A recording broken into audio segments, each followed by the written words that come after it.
जरा सोचो अगर एक शाओलिन मॉन्क एक आम स्कूल में पढ़ने लगे, क्या हालत होगी बाकी बच्चों की। कुछ ऐसा ही होता है हमारी आज की कहानी में। कहानी की शुरुआत होती है ली नाम के एक लड़के से जो एक शाओलिन गुरुकुल में कुंफू सीखता था। वो जन्म से ही यहाँ पर ट्रेनिंग ले रहा था। एक दिन ली गुरुकुल के मंदिर में गया और माफी मांगी क्योंकि अब जो वो करने वाला है वो शायद सही नहीं होगा। उसी वक्त एक योद्धा ने साइड से उस पर हमला कर दिया। अचानक हमले से ली चौंक गया, लेकिन उसने जैसे तैसे वार का सामना किया। योद्धा ने उसे दीवार पर फेंक दिया, लेकिन ली कूदकर वापस आ गया। उसने हवा में ही योद्धा के सीने पर वार किए और कुछ ही पलों में उसे हरा दिया। इसके बाद बारी आई एक तलवारबाज योद्धा की। ली ने उसे भी अपनी काबिलियत से धूल चटा दी। इसके बाद वो तीसरे योद्धा की ओर बढ़ा। हालांकि वो योद्धा ध्यान में बैठा था, लेकिन फिर भी ली के आने की आहट सुनकर उसने अपनी माला शीशे में दे मारी, जिससे ली की आंखें चौंधिया गई। अगले ही पल में उसने ली को उठाकर जमीन पर पटक दिया। योद्धा बस जीतने ही वाला था कि ली फिसल कर बच गया और फिर दोनों में जबरदस्त लड़ाई शुरू हो गई। अंत में जीत ली की ही हुई। फिर वो मंदिर में सर झुकाकर बाहर चला गया। गुरुकुल के टीचर ने उसे बताया कि परीक्षा में उसने सबसे ज्यादा हुनर दिखाया है, इसलिए उसे शहर के नए स्कूल में जाने का मौका मिलेगा।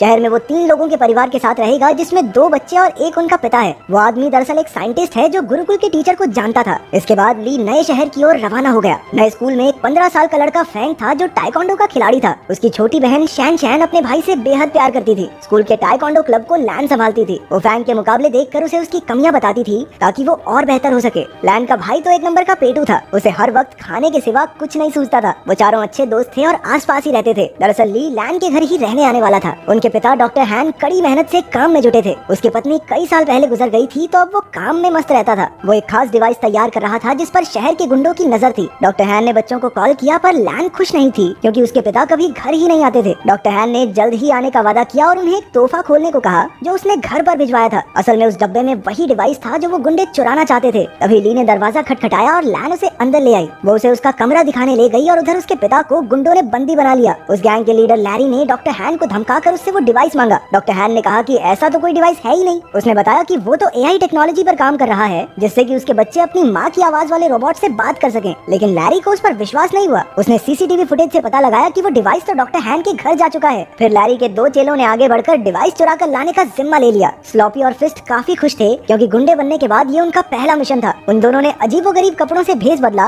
और लैन के घर के बाहर जाकर खड़े हो गए। उनमें से एक ने रात को अंदर घुसने का फैसला किया, लेकिन फिर दूसरा कहने लगा कि बच्चों ने स्कूल चले ही जाना है, दिन में चुरा लेंगे भाई, क्या हो गया। घर में ली नए शहर के तौर तरीके सीख रहा था। उसने लैन को टाइकोंडो मैच देखते हुए देखा तो उसे भी ये खेल दिलचस्प लगा। रात को जब वो ध्यान में बैठा तो यू की वीडियो गेम की वजह से उन दोनों में बहस छिड़ गई, लेकिन जल्द ही दोनों मिलकर वीडियो गेम का मजा उठाने लगे। उधर लैन ने अपने कमरे में जब वो तोहफे का डिब्बा खोला तो उसमें एक पांडा की चेन निकली। वो नहीं जानती थी कि दरअसल ये पांडा वो पेन ड्राइव है जिसके पीछे वो गुंडे कब से पड़े हैं। जब लैन ने बटन दबाया तो पांडा ने उसे पासवर्ड रखने को कहा। तभी लैन ने कहा कि कैसा पासवर्ड, और अनजाने में यही पासवर्ड सेट हो गया। फिर पांडा को ऑन करने पर उसे पता चला कि उसमें उसकी माँ की आर्टिफिशियल इंटेलिजेंस वाली आवाज है। अगली सुबह ली यू और लैन के साथ स्कूल के पहले दिन के लिए निकल पड़ा। उन दोनों गुंडों ने बच्चों को बाहर जाते देखा और अपने प्लान को अंजाम देने का फैसला किया, लेकिन तभी उनमें से एक की नजर उस पैंडा की चेन पर पड़ी जो लैन ने अपने बैग से टांग रखा था। अब उन्होंने लैन से वो डिवाइस छीनने का प्लान बनाया। रास्ते में लैन ने ली को फैंग से मिलवाया। उसी वक्त एक गुंडे ने चुपके से की चेन चुरा ली और वहाँ से भाग गया। तभी ली ने उसे देख लिया और अपनी फुर्ती दिखाते हुए उसने गुंडे को झट से पकड़ लिया। तभी फैंग भी उसका साथ देने आ गया और दोनों ने मिलकर उस गुंडे की खूब धुलाई की, लेकिन वो गुंडा अब भी नहीं माना और एक बार फिर से पैंडा चुरा कर भाग निकला। अब की बार उन सभी दोस्तों ने मिलकर उसे कचरे के डब्बे में फिट करके सड़क से लुढ़का दिया। फिर स्कूल में ली की क्लास के बच्चे एक शाओलिन योद्धा को देखकर हैरान रह गए। वो उससे पूछने लगे कि क्या कभी वो शादी कर सकता है। वो उससे उल्टे पुल्टे सवाल पूछने लगे। तुम कभी शादी कर सकते हो क्या? भाई कुंफू करके दिखा दे भाई। एक बार दिखा दो। हाँ एक बार भाई, एक बार कुंफू करके दिखा दे भाई, मजा आ जाएगा।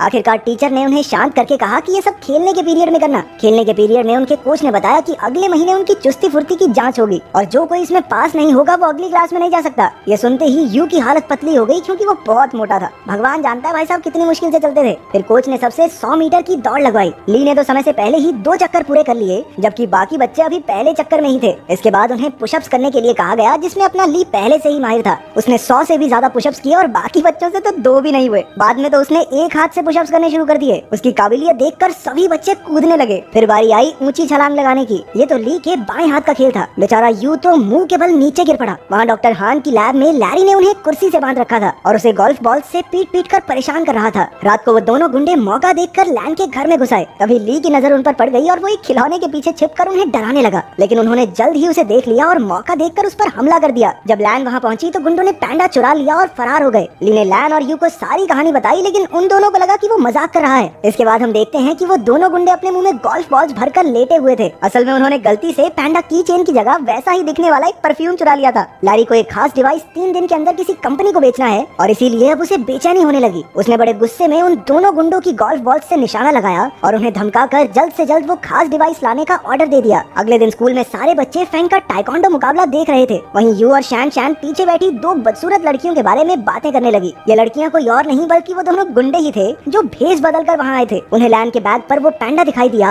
और दोनों उसे चुराने के लिए सही मौके का इंतजार करने लगे। उसी वक्त ली ने फैंग को एक मुकाबले की चुनौती दी। इस मजेदार मुकाबले को देखने के लिए सभी बच्चे भागकर आगे चले गए। अब सही मौका देखकर गुंडों ने बैग से पैंडा चुराने की कोशिश की, लेकिन इस चक्कर में उनके नकली बाल वहीं फंस गए। उधर मुकाबले में फैंग और ली में जबरदस्त टक्कर हो रही थी। दोनों ही एक दूसरे पर भारी पड़ रहे थे। आखिरकार दोनों ने एक दूसरे को ना मारने का फैसला किया और मुकाबला खत्म हुआ। उसी वक्त सबने पीछे मुड़कर उन दोनों गुंडों को पहचान लिया। बच्चों ने मिलकर उन पर हमला बोल दिया, लेकिन इस बार वो एक बच्ची को मारने की धमकी देकर पैंडा डिवाइस लेकर भाग गए। फिर बच्चे मिलकर प्रिंसिपल के पास गए और पुलिस को बुलाकर सारा माजरा समझाया। वहीं ली खुद को इस सब का जिम्मेदार समझ रहा था, क्योंकि अगर उसने फैंग को चुनौती नहीं दी होती तो लैन अपने बैग से दूर ही न जाती। लेकिन बाकी बच्चों ने उसे दिलासा दिया कि ऐसा नहीं सोचना चाहिए। आखिरकार लैरी के हाथ वो डिवाइस लग गया और उसके जरिए उसने कंप्यूटर पर एक प्रोग्राम चलाया, लेकिन उसे इस्तेमाल करने के लिए पासवर्ड की जरूरत थी ये वो नहीं जानता था। उसने कुछ प्रोग्रामर्स को बुलाकर लॉक खोलने के लिए कहा, लेकिन पूरा दिन बीतने पर भी कुछ हाथ नहीं लगा। अब लैरी के गुस्से की सभी हदें पार हो गई थी। तभी उसने डॉक्टर हैन के फोन पर उसकी बेटी का मैसेज देखा। लैन चाहती थी कि उसके पिता उसके जन्मदिन के लिए कल घर आ जाएं। लैरी ने डॉक्टर हैन की तरफ से कल पार्टी में पहुंचने का वादा कर दिया। अगले दिन लैन और उसके दोस्त जन्मदिन की पार्टी की तैयारी कर रहे थे। बाकी सब लैन को घर में अकेला छोड़कर उसके लिए तोहफे लेने गए। तभी लैन को उसके पिता का मैसेज मिला कि वो घर के बाहर आ गया है, लेकिन जैसे ही वो बाहर निकली उसे किसी ने अगवा कर लिया और गाड़ी में डालकर ले गया। उसी वक्त ली और उसके दोस्तों ने लैन को वैन में देखा